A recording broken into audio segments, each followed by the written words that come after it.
Antes de que todo esto empezara, yo no creía en las casas malditas. Creía en la humedad, en las tuberías viejas, en los ruidos que hace la madera cuando se contrae por la noche. Ahora sé que estaba equivocada, y lo supe la primera noche que dormí en la casa de mi abuela, cuando desperté a las 3 de la madrugada porque alguien respiraba muy cerca de mi oído, y al abrir los ojos no había nadie en la habitación. Mi abuela Ernestina murió en primavera, sola, en una casa enorme al final de un camino de tierra que ya nadie usaba. Yo era su única nieta, y por eso, cuando el notario me llamó, me dijo que toda la propiedad pasaba a mis manos. No había visitado esa casa desde que era niña. Recordaba pasillos largos, un olor a cera de vela y una regla que mi abuela repetía siempre: nunca entres al cuarto del fondo, ese cuarto no es para los vivos. Entonces yo era pequeña y lo tomaba como uno de esos cuentos que los abuelos inventan para asustar a los nietos, y mantenerlos alejados de los sótanos. Con el tiempo lo olvidé, hasta que volví a cruzar esa puerta de madera oscura convertida en una mujer de 32 años con una hipoteca que pagar y una casa gratis esperándome. Llegué un jueves por la tarde, con el cielo cargado de nubes grises que parecían pegadas a las copas de los árboles. La casa era más grande de lo que recordaba, de 2 pisos, con una fachada de piedra ennegrecida por décadas de lluvia y un jardín que la maleza había devorado por completo. Las llaves pesaban en mi mano como si supieran algo que yo no sabía. Al entrar, el aire olía exactamente igual que en mis recuerdos de infancia, cera derretida y madera vieja, y por un segundo sentí una calidez extraña, como si la casa me hubiera estado esperando. Los primeros días fueron tranquilos.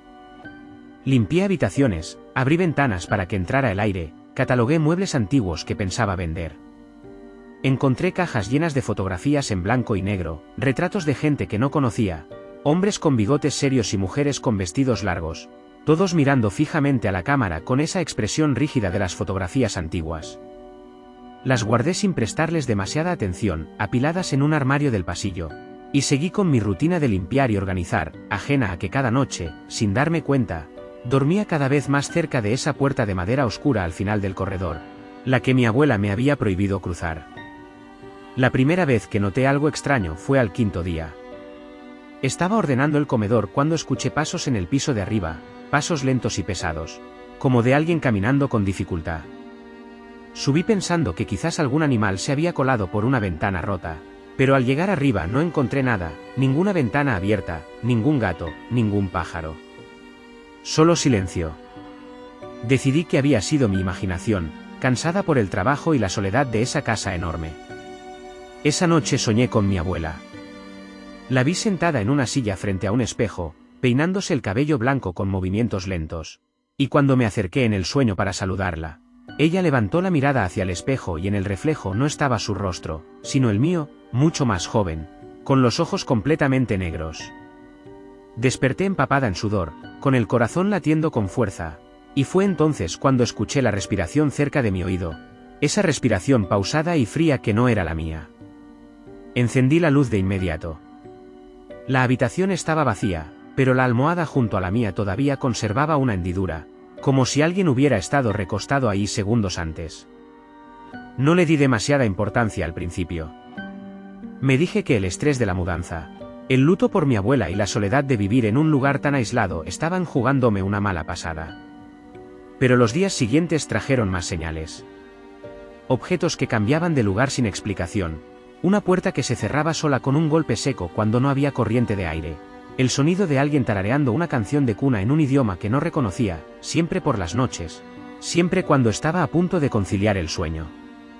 Fue una tarde de lluvia cuando finalmente me armé de valor para acercarme al cuarto del fondo. La puerta era de madera maciza, más oscura que el resto de la casa, con una cerradura antigua de hierro que no encajaba con ninguna de las llaves del notario. Pasé varios días buscando esa llave en cajones, en armarios, en el fondo de baúles polvorientos, hasta que finalmente la encontré escondida dentro de una Biblia vieja en la habitación de mi abuela, envuelta en un pañuelo bordado con mi propio nombre, algo que me heló la sangre porque yo no había nacido cuando ese pañuelo, según la fecha bordada en una esquina, había sido cosido. La cerradura cedió con un chirrido metálico que pareció resonar por toda la casa.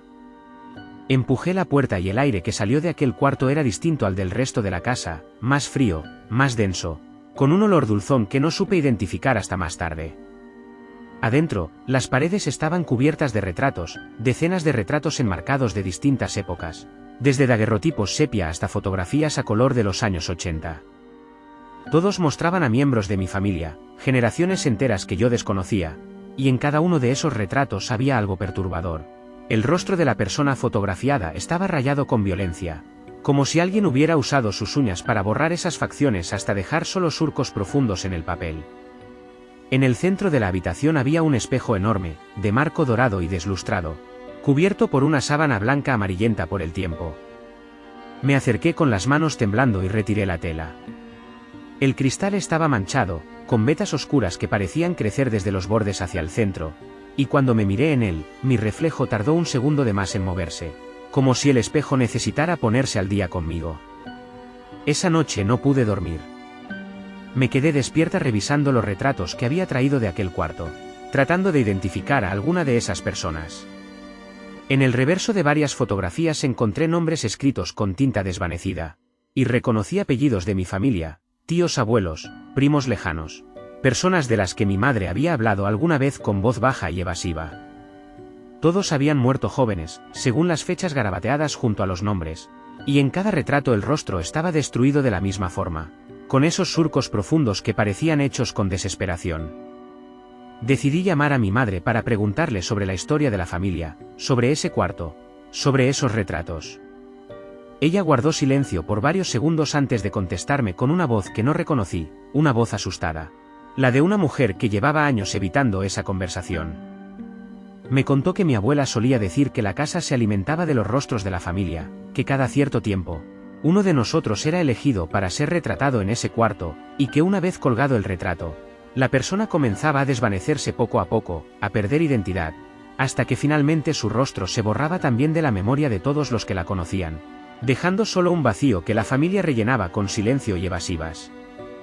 Mi madre me suplicó que saliera de esa casa de inmediato, que nunca debía haber entrado a ese cuarto, que la única forma de mantenerse a salvo era no mirar el espejo más de lo necesario y jamás, bajo ninguna circunstancia, quedarse dormida cerca de él. Colgué el teléfono con las manos heladas. Pensé en empacar mis cosas esa misma noche y marcharme, pero la tormenta afuera había convertido el camino de tierra en un lodazal intransitable, y mi auto se había quedado atascado esa misma tarde a mitad de camino. Estaba atrapada, al menos hasta el amanecer, en la misma casa que mi abuela había pasado toda su vida advirtiéndome que evitara. Decidí quedarme despierta el resto de la noche, sentada en la cocina con todas las luces encendidas, bebiendo café que ya no lograba calmar mis nervios. Pero el cansancio de los días anteriores pudo más que mi voluntad, y en algún momento, sin darme cuenta, mis párpados se cerraron sobre la mesa de la cocina. Soñé de nuevo con el cuarto de los retratos.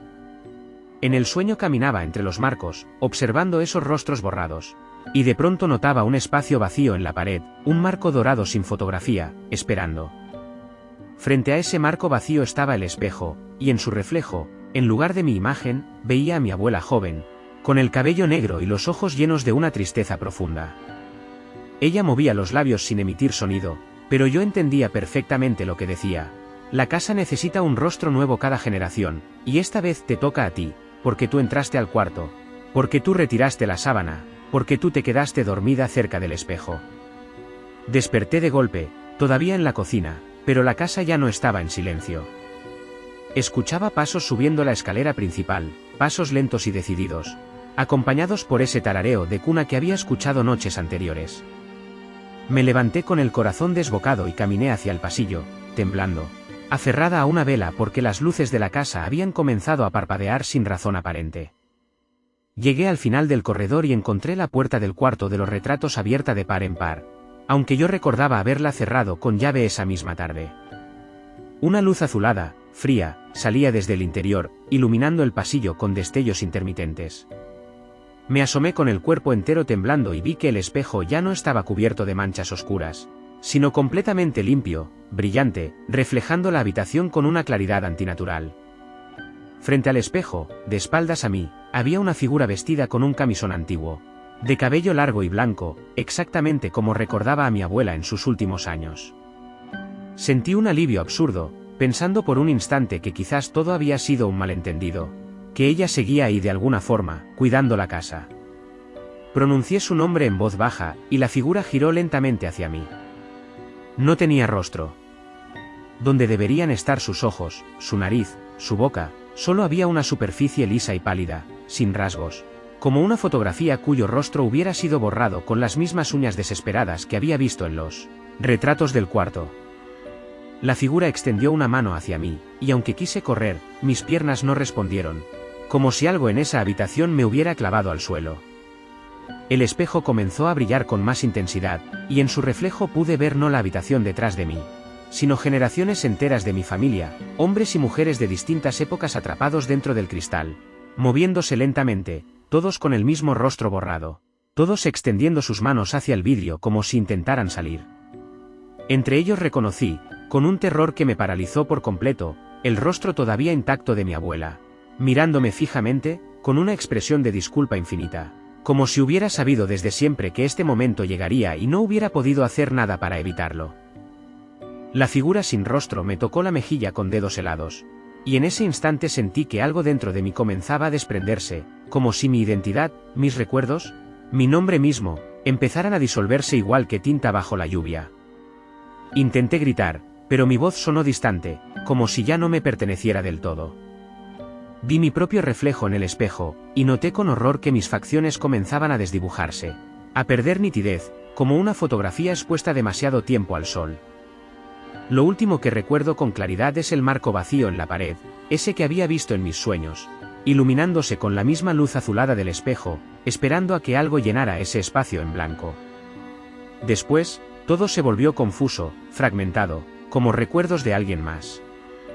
Si está usted escuchando esto ahora, por favor, entienda que ya no puedo advertirle con mis propias palabras, porque ya no tengo rostro que mostrar ni voz propia que reconocer. Esta grabación fue encontrada por la familia que compró la casa después de mi desaparición, una casa que, según los registros del pueblo, nunca tuvo una nieta llamada como yo, porque mi nombre, poco a poco, se ha ido borrando también de los documentos, de las fotografías, de la memoria de quienes alguna vez me conocieron. Solo queda esta voz, atrapada en una grabadora olvidada en un cajón de la cocina, contando una historia que pronto nadie recordará que me pertenece, mientras en algún cuarto cerrado de esa casa, un nuevo retrato cuelga en la pared, con mi rostro perfectamente visible todavía, esperando el momento en que alguien, algún día, entre a esa habitación y retire con desesperación, uña por uña, lo poco que queda de mí.